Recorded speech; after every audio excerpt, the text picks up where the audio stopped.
तो आज हम लोग क्या पढ़ने वाले हैं, भारत में अंग्रेजी राज की स्थापना। तो यहाँ पे चलो हम लोग स्टार्ट करते हैं। तो इस अध्याय में हम लोग क्या पढ़ने वाले हैं, इंग्लैंड की व्यापारिक कंपनियों के बारे में पढ़ेंगे जो हमारे देश में क्या आई थी करने के लिए, व्यापार करने आई थी। धीरे धीरे इस देश पे वो क्या करने लगी, शासन करने लगी, कब्जा करने लगी। यह घटना अचानक नहीं घटी बल्कि क्या हुआ, एक विस्तृत घटनाक्रम था इसके पीछे। मतलब वो धीरे धीरे धीरे करके हमारे देश को गुलाम बनाती चली गई। इस प्रक्रिया को समझने का हम प्रयास करेंगे इस वीडियो में। तो अच्छा, तुम हमको एक चीज़ बताओ, सबसे पहले कौन सा देश का आदमी जो है हमारे देश में आया था व्यापार करने के लिए? पुर्तगाल का था या इंग्लैंड का था या फ्रांस का था या स्पेन का था? फ्रांस का, पुर्तगाल का था। कौन था उसका नाम?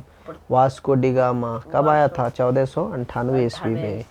अब फिर हम पढ़ेंगे भारत और यूरोप के बीच व्यापार के बारे में।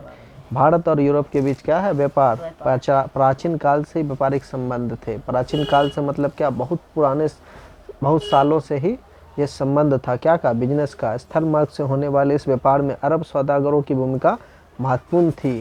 यानी पहले क्या होता था, ये लोग जो व्यापार करने आते थे यूरोप से, वो स्थल मार्ग से होके आते थे। मतलब क्या, वो यूरोप से जो है ज़मीनी मार्ग से आते थे। अब फिर बाद में क्या होने लगा, वो समुद्री मार्ग से आने लगे। क्यों आने लगे? क्योंकि स्थल मार्ग में आने में बहुत सारे जगहों पे उनके साथ लूटपाट हो जाती थी, बहुत सारा बात हुआ करता था, जिस वजह से वो क्या करते थे, सेफेस्ट रास्ता तय करते थे। किसके थ्रू? जल के थ्रू, जल मार्ग से आते थे। ठीक है, तो अब आगे पढ़ेंगे। वे भारतीय व्यापारियों और कारीगरों से क्या करते थे, सामान खरीद कर, यानी भारतीय व्यापारियों से खरीद कर क्या करते थे, सामान खरीदते थे और अरब के बाज़ारों में लाते थे, जहाँ से यूरोप के व्यापारी उसे खरीद कर अपने देश के बाज़ारों तक पहुँचाते थे। मतलब क्या है ये, इसमें यह है कि पहले अरब सौदागर क्या करता था, भारत से क्या करता था, सामान उठाता था अरब का लोग। अब वो अरब के सौदागरों से कौन खरीदता था? अरब के बिजनेसमैन से कौन खरीद के ले जाता था? यूरोप का लोग ले जाता था। ठीक है, अपने देश बाजार तक पहुंचाते थे। इस तरह के व्यापार से यूरोप के लोगों तक यह सामान पहुंचते पहुंचते काफ़ी महंगे हो जाते थे। ठीक है, अब इस तरीके से क्या होता था, व्यापार से यूरोप के लोगों का ये सामान पहुंचते पहुंचते काफ़ी महंगे हो जाते थे। क्योंकि जैसे हम डायरेक्ट जहाँ पे मार्केट है, जहाँ पे बनता है, होलसेलर लेंगे तो वहाँ सस्ता पड़ेगा, दूसरा आदमी लेगा तो अपना क्या करेगा, अपना प्रॉफिट बांध के लेगा। ठीक है, तो इसलिए क्या होता था, यूरोप के लोगों के लिए ये सामान महंगा हो जाता था। साथ ही इस व्यापार में यूरोप के व्यापारियों का मुनाफा भी कम होता था। इसलिए इसका यूरोप के व्यापारियों के पास, यूरोप का जो बिजनेसमैन था उसके साथ क्या होता था, उनके पास मुनाफा भी उनको कम होता था। 15वीं शताब्दी के आसपास यूरोप के व्यापारियों ने लाल सागर से होते हुए स्थल मार्ग से भारत आना शुरू किया। कब किया? 15वीं शताब्दी के आसपास, यानी 1498 ईस्वी में। पहला कौन आया था? वास्को डी गामा, जो कहाँ का, कौन देश का नागरिक था? पुर्तगाल का। लेकिन इसमें उन्हें अनेक कठिनाइयों का सामना करना पड़ता था।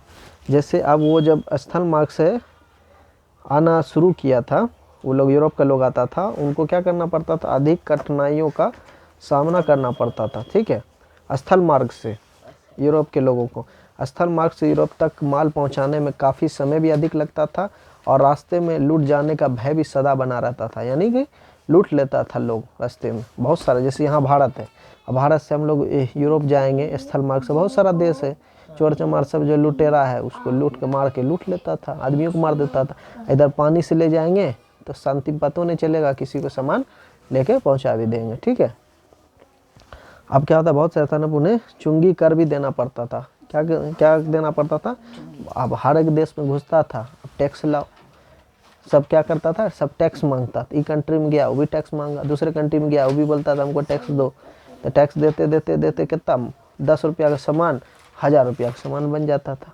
तो और महंगा पड़ता था, इन लोग को बचता नहीं था प्रॉफिट। किसको? यूरोप के व्यापारी को।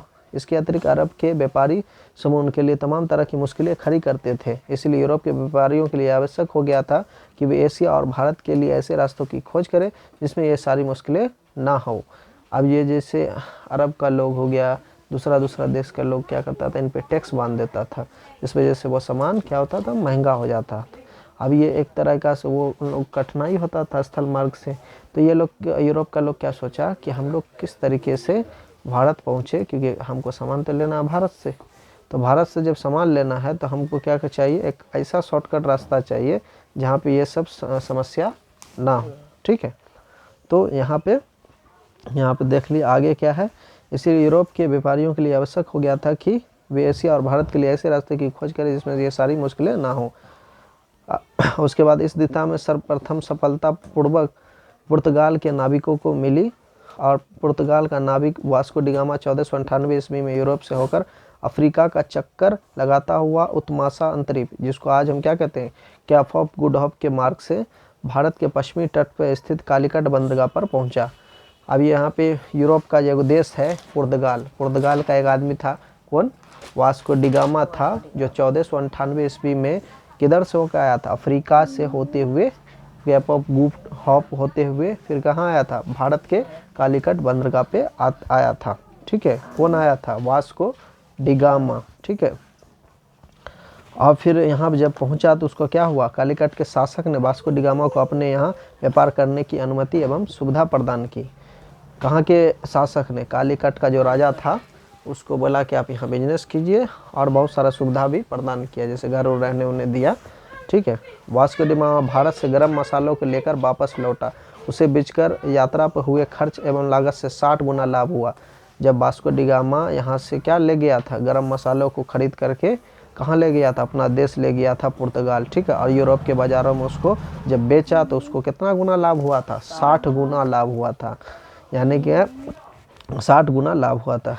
इससे पुर्तगाल के व्यापारी और नाविक बहुत क्या हुए थे, उत्साहित हुए, और उनका भारत आने का सिलसिला क्या हो गया, शुरू हो गया।